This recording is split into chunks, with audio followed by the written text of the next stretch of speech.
আজকে দেখছেন নি বাংলাদেশের একজন প্লেয়ার মুস্তাফিজ, আমরা বাংলাদেশের একটা গর্ব না, হেরে কিনা নিছে। ওই কি আইপিএল না বিপিএল? আইপিএল নি, আইপিএল বাড়িতে খেলা মেলা আমি দেখিও না, সময় নাই আমার কাছে। আমি মুখ শেপ করার সময় পাই না, এই 2 মাসে একবার যাইতে না আমি সেলু না। এটা দেখুন ওই যে ফেসবুকে ঢুকলে পরে নিউজ আসে, একটার পর একটা নিউজ আসতেছে আজকা, যে আমরা বাংলাদেশের একজন প্লেয়ার রে নিছিল এরা কিনা 12 কোটি টাকা বাংলার। এখন সে মুসলমান দিকা বাংলাদেশি দিকা তারা এখন এখান থেকে বিদায় করে দিচ্ছে। যে না, কত উগ্র চিন্তা করছে বাংলাদেশিরা, এরার ফাঁ ছাড়তে ছাড়তে জিব্রার খাল মাল চুলা লইছে, দাদাদের ফাঁ ছাড়তে ছাড়তে। আর তোর দাদাই আমার দেশের মানুষকে অপমান করে বিদায় করে দেয়। এরপর তোদের যাদের লজ্জা নাই, হায়া নাই, বাংলাদেশে তোদের টাকার দরকার নাই, দাদার দেশে চলে যা, যা দাদার দেশে। তোরা আম্মা যেখানে গেছে তোরা ওইখানে যা। এই দেশের দাদার গুলামি করে কেউ থাকতে পারবে না। এটা ওই আগের প্রজন্ম নাই, এখন হলো ইয়ং জেনারেশন, সব ইয়ংদের হাতে এখন দেশ। এই দেশের যুবকরা দাদার গুলামি সহ্য করতে পারে না। বুইরা খাটাসটা সহ্য করতে পারছে, কিন্তু যুবকরা সহ্য করতে পারে না। আমার দেশের একজন প্লেয়াররে যদি তারা মুসলমান হওয়ার কারণে, বাংলাদেশি হওয়ার কারণে তারা যদি বিশ্বের দরবারে তাকে কলঙ্কিত করতে পারে, আমরা আজকের থেকে শপথ করব বাংলাদেশে ভারতের কোন চ্যানেল চলতে পারবে না, একটা চ্যানেল বাংলাদেশে চলতে দিব না আমরা।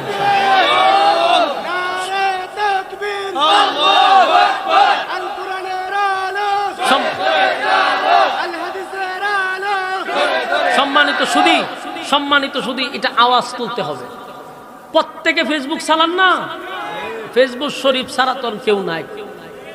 এই প্রত্যেকটা ফেসবুক ওয়ালারা আপনারা প্রতিবাদ করবেন যে বাংলাদেশ থেকে ভারতের সমস্ত চ্যানেল বন্ধ হতে হবে। আমরা এখান থেকে প্রতিবাদ করছি। এই কথাগুলি সোশ্যাল মিডিয়ার মাধ্যমে উপদেষ্টার কান পর্যন্ত যদি পৌঁছে, আমি তাদেরকে উদ্দেশ্য করে বলবো, এই মুহূর্তেই আপনাদের এই সুযোগটা কাজে লাগানো দরকার ছিল। খাটা দিয়া খাটা খোলা। আমার দেশের একজন প্লেয়াররে যদি মুসলমান হওয়ার কারণে তোমরা অপমান করতে পারো, আমরা প্রায় 18 কোটি মুসলমান তোদের সমস্ত চ্যানেলকে বয়কট করলাম, তোদের পণ্য বয়কট করলাম, তোদের সবকিছু আমরা বয়কট করলাম। গেলাম না তোদের দেশে, গেলাম না তোদের দেশে, আমরা ভিসাও করলাম না তোদের দেশের জন্য। দরকার কি? আমরা দেশে কম আসেনি? তোরার দেশে তো বাথরুম করার জায়গা নাই। আমি গেছি, আমি কয়েকবার গেছি ভারতে, ওই প্রোগ্রামের কারণে গেছি। বহুত ভালো আছেন বাংলাদেশে।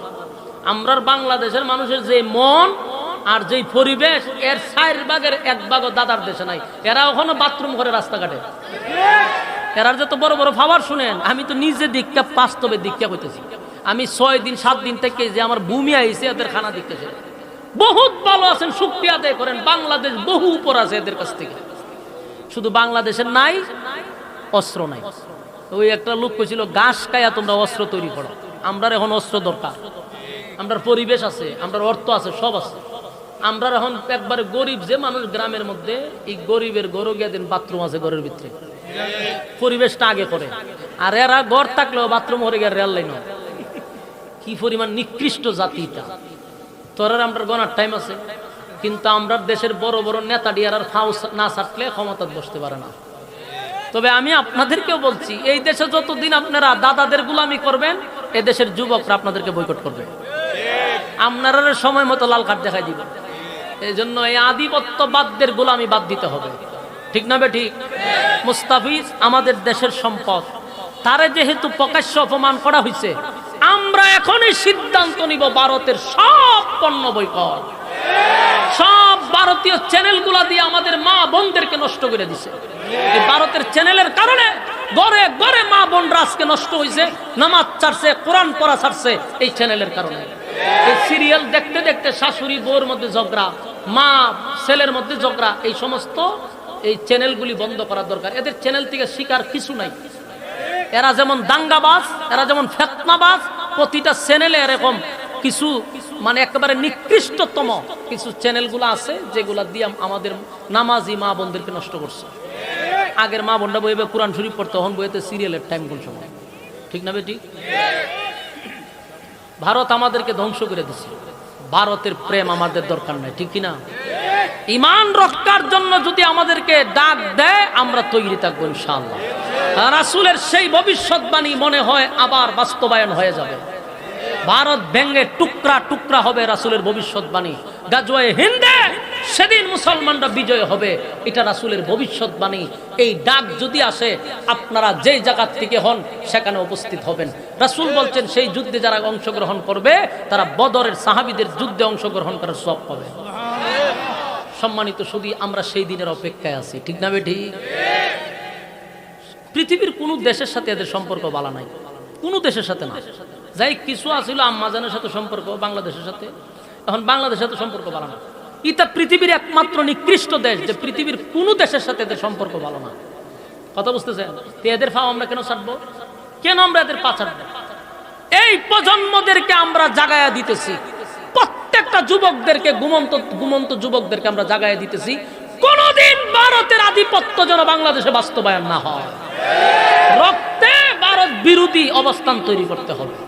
রাজি আছেন ইনশাআল্লাহ? প্রত্যেকটা আলেমদের দায়িত্ব প্রত্যেকটা যুবকদেরকে সবক দেওয়া, নতুন প্রজন্ম যেন ভারত বিরোধী হয়ে ওঠে, ভারতের পক্ষে যেন কথা না বলে।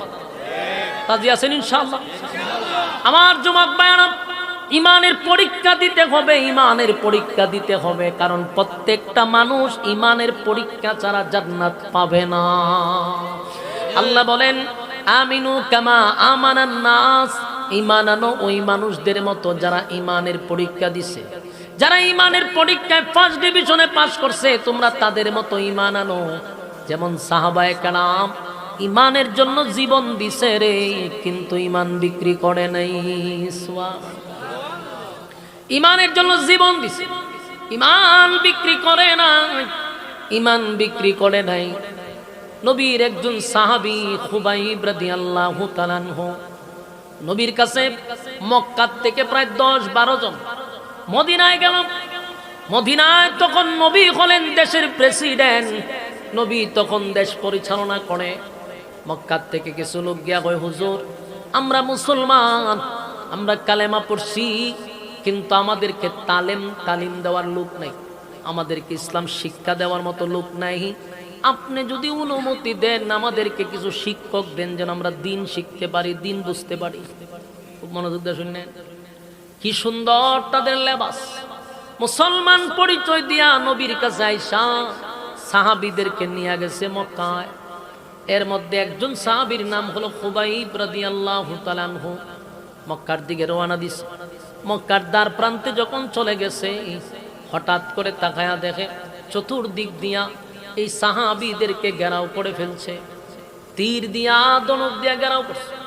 খুবাইব রাদিয়াল্লাহু তাআলা আনহু সহ্য হয়ে গেল, তোমরা কারা রে?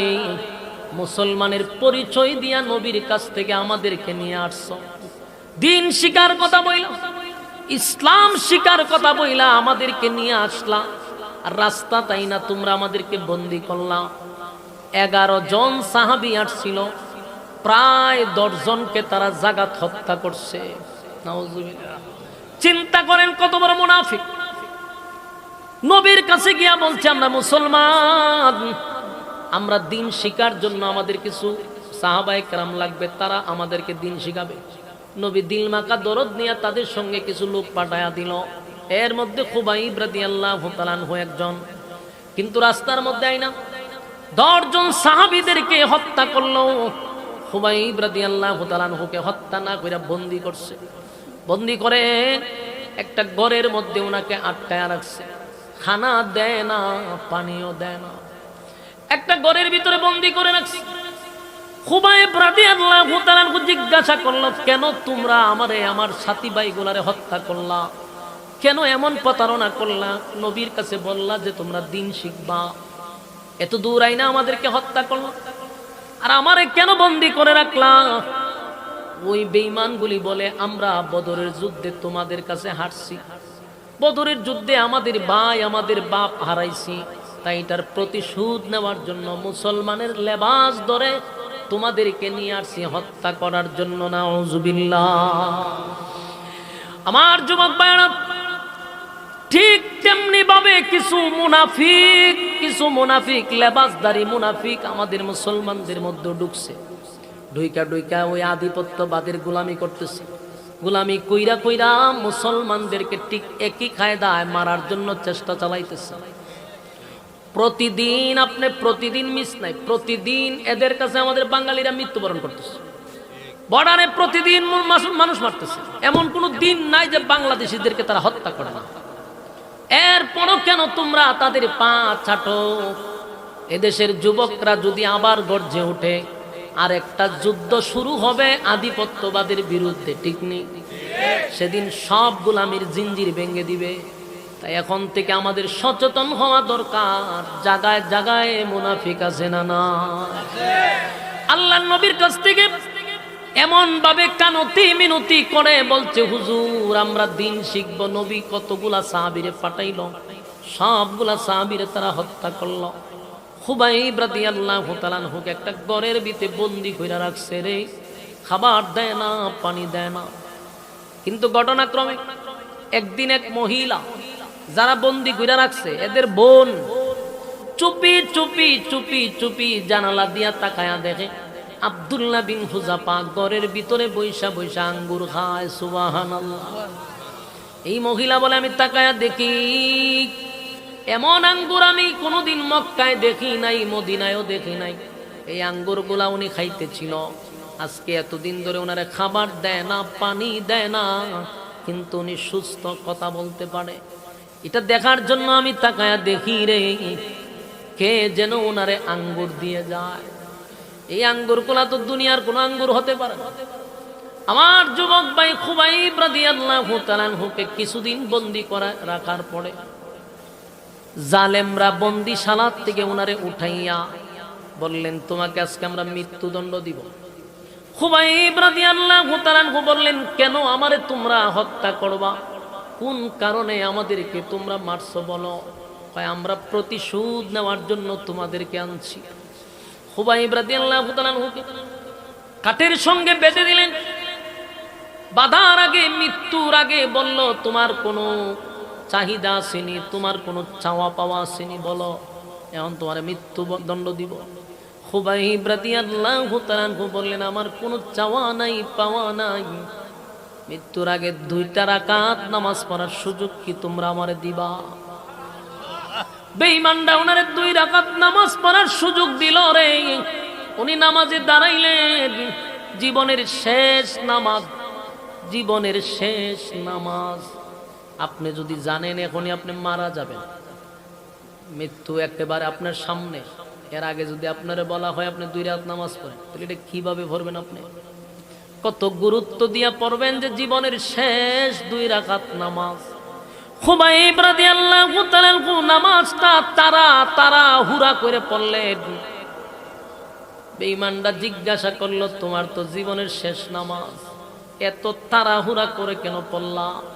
একটু সময় লাগায়া পড়লেও তো কিছু সময় দুনিয়ায় বেঁচে থাকতা।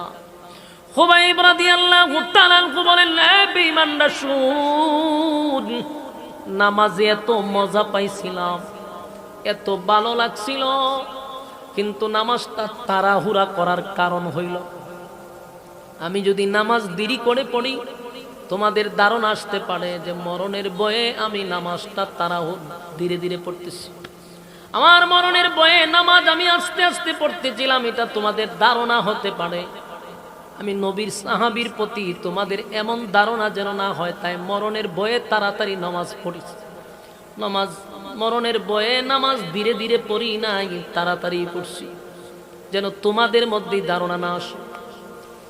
খুবাইব রাদিয়াল্লাহু তাআলা আনহুকে এত শাস্তি দিয়া মারছে রে, শরীরের মধ্যে চতুর্দিক দিয়া তারা এইভাবে লোহা ঢোকায়া দিছে, প্যারাক মারছে, শরীরে জায়গায় জায়গায় প্যারাক মারছে। এমনি মৃত্যু একটা স্বাভাবিক, কিন্তু সারা শরীরে যদি লোহা ঢোকায়া দেয় কত যন্ত্রণা। এই যন্ত্রণা দিয়া দিয়া দিয়া দিয়া ওনাকে হত্যা করলো। খবর চলে গেছে মদিনায়, খবর চলে গেছে আপনার 10 জন সাহাবীকে তারা হত্যা করছে, খুবাইবরে মারছে। যারা মারছিল তার বোন, যেই বোন ঘরের জানালার ফাঁক দিয়া দেখছিল খুবাইব আঙ্গুর খায়, এই মহিলাটা কালেমা পরে পরবর্তীতে ঈমান আনছে। ঈমান আনার পরে সাহাবীদের কাছে বর্ণনা করলো, তারা জিজ্ঞাসা করলো তুমি কিভাবে কালেমা পড়লা, তোমার ভাই তো আমাদের সাহাবীদেরকে হত্যা করছে।